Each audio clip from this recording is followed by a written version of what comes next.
Welcome again to a new case of the week, which has been waiting for a long time on my desktop to be voiced over, but finally I made it, and I will get back into a rhythm to publish a few more in regular fashion. This case, or these two cases, actually are very dear to me because they show a very fun part of dentistry.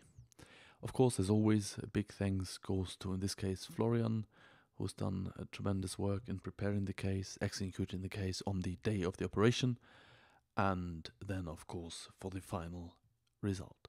And I'll take you through bit by bit what we do. Like I said, it's a very, very interesting case. The first thing, of course, is always diagnostics. That means checking the teeth, soft tissue, gums, panoramic x-ray, and then planning together with the patient what actually do we want to do. And in this case, patient been wearing a 40-year-old fixed restoration, very old school German work, with gold frameworks and composite veneering for 40 years. Not a bad work at all, but I think you can see it has come to the end of its lifespan, and the patient very kindly requested a complete renewal of the work, and if possible, especially in the lower jaw, to save as many teeth as possible. So you can see one very fortunate thing already, that the patient has next to no gum disease and a fairly good oral hygiene. So here you can see the pictures from the side, and here the occlusal view for both upper and lower jaw. Of course, is the digital diagnostic session includes always a proper dental chart, and this is just a dental chart, and of course after the charting the panoramic x-ray with very rough planning already. You can see upper jaw, most of the teeth are either not savable or can be saved but are in the way of a prosthodontic and implantology certain treatment concept, which we could do. So for the upper jaw we have several options, of course. One option would be to save as many teeth as possible, maybe just do a front bridge, and on the side place 3 implants in position of the canines maybe, or in the position of the first premolar and then first and second molar, or you have telescopic options as well, or even conical options, or a double plus overdenture, or even removal and full denture. So it's a plethora of options. Lower jaw is a bit easier. We just have one tooth was really lost, and that's the lateral right incisor, but the rest can be fairly saved, except the lower left side had severe decay, the teeth 3.5 and 3.8. So here, this is then our plan: root canal treatments in the lower jaw, and then try to save as many teeth in the lower jaw as possible, and then 1 implant supported bridge in the lower jaw and the upper jaw, all on 4 fixed teeth in a day with immediate temporization and bone augmentation. So this is a CBCT. You can see both sinuses are pretty full of inflammation. So that means, despite us staying away from the sinus, always better for the patient to have either mometazole or otrivane just to clear the sinuses concurrent with the operation, making best use of antibiotic coverage and ibuprofen, and like I said, try to get the ventilation going again in the sinus. The lower jaw, you can see nice cyst for the lateral incisor, and problem with the lower right canine as well. Other than that, pretty straightforward treatment planning. Then now comes the interesting part with the treatment planning. First step is always, when we go for all in 4, is a CBCT and a digital scan, and of course pictures. So this is the CBCT uploaded. In this case, the planning software is not Exocad, it's SMOP. And then here you can see the matching models. You can see the full data set of everything we have done. In the second case, you can see it a bit easier what we've done. So this is the CBCT, this is the setup, this is the old model, and then you can see in mint, blue, greenish, these are the scan body on the planned implants. this is done by the dentist, and the other side is done by the technician. This is the Digital Smart Cloud program, where we can actually see where we want to end up with the teeth. We can see here there's a bit too much bone on the upper left side, and on the tooth 2-1 on the left central incisor, and the lateral left incisor, so that's something we would need to address. This is then the treatment planning, how would be ideally the case. We always have to be careful. Nature still has its ways, but this is a good visualization of what we can achieve. And here then again, the setup placed into the patient. And here comes the really cool part, because this is the initial picture of the patient, and now the technician can actually cut the smile. You can see in a 3-dimensional matrix. Then put the model, match the model with the pictures, and then remove the existing teeth and shape the gums according to our smile design, and then have the new teeth put in. And this is all in the 3-dimensional matrix, one picture, one model after another. So that's absolutely fantastic. So you can visualize the result and really plan the operation properly on the screen. So this is then all the models inside the patient's mouth, including the smile line. So it's a wonderful way to really plan a case before you actually start. And here you can see then the overlap between the existing work or the existing teeth, and then in green, and then our new smile in tooth color, darker tooth color. So then after we plan that, everything of the digital work is placed into the real world. So we print the old situation. These are printed models.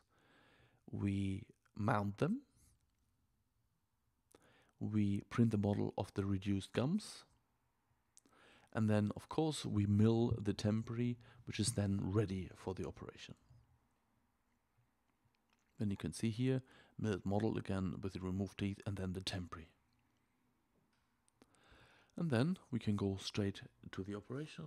And in the lower jaw, like I said, we prepared the root canal treatments first. We extracted the tooth, and then in the lower jaw, all in one day, prepared the remaining teeth and placed a long-term temporary and placed 2 implants in the lower jaw left, and in the upper jaw removed all teeth, placed 4 implants, and did a bone augmentation.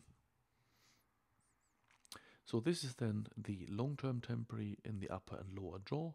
We just wait until the gums healed. This is directly after the operation. And here the next picture is then, you can see the coarser jewel staining. Next picture is at the stage of the stitches removal, 2 weeks after the operation, and then 4 weeks after the operation, we're ready already for the final work. And you can see with a lovely implant placement exactly in the right positions. That's due to the guided approach. You can see here in the upper jaw then 4 implants. You can still see through a tiny bit of the bone augmentation material, which is not a problem at all. That will heal just perfectly. And then you can see here the final work in place. Yes, one thing which we could maybe do a bit better with a gum graft one day is the right central incisor, but the patient was completely happy with that, and it's just a dental bathroom aesthetic thing. But yeah, overall looks very nice, I think, and the patient wanted to have a natural tooth color, so I think that's what we managed to do, and the gums and everything completely healthy. So that was the upper jaw then finished, and the lower jaw was the next step, where we placed just a ceramic. You can see here the lower jaw completely restored then, and the upper jaw as well. And this is then the final work: completely healthy teeth, healthy gums, healthy bite, So a complete restored dentition again. And you can see here, before and after, I think a significant difference. We have now slightly different production works. So for high-end aesthetics cases, we can actually use zirconia, but there is a little bit higher fracture risk. Our preferred option is cobalt chromium molybdenum framework, and then PMMA milled teeth in 3 teeth segments. So and here you can see the intraoral picture of before and after. Second case, we go now again bit by bit. You can see plenty of teeth in the upper jaw and some teeth left in the lower jaw as well. Patient was fairly young, in her late 40s, and had just a severe gum disease. You can't see that really here, but all the teeth were really badly and severely damaged with the gum disease. A smoker as well, which she stopped for the operation and beyond, thankfully. So it is a quite extreme treatment plan now, but if we have a look very, very carefully at the teeth, we can see here in the upper right, not really long-term savable teeth, and definitely no teeth where you can place an extensive prosthodontic work on. And then the remaining teeth all with severe bone loss, lower jaw equally. So in the upper jaw, our treatment plan was to place 6 implants, I believe, and place in all on 6 screw retained bridge. In the lower jaw, the plan was to do the periodontal treatment and just try to keep the teeth as long as possible as a shortened dental arch, and then later on place, maybe in a couple of years when the lower jaw is not functioning anymore, equally place 4 implants and fix teeth in a day. Good. Equally diagnostics, CBCT, that means 3-dimensional X-ray, digital scans, and then put all the models in a virtual articulator, plan the case aesthetically, plan the case functionally. Same here, smile design with the teeth, where should which tooth go.